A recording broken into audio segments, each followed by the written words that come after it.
How to import videos from YouTube to CapCut. Hello everyone, this is Sabrina here to help you today.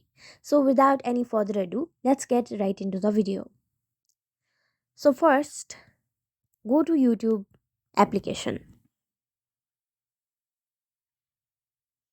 After that, find the video that you want to download and then make sure you have YouTube Premium, and only then you will be able to download videos in your device. Or you can also use some other applications, legal applications such as TubeMate if you have it, and then simply install the YouTube video into your device. After doing that, go to CapCut and then you will have to import the video the way you used to do for all the gallery videos.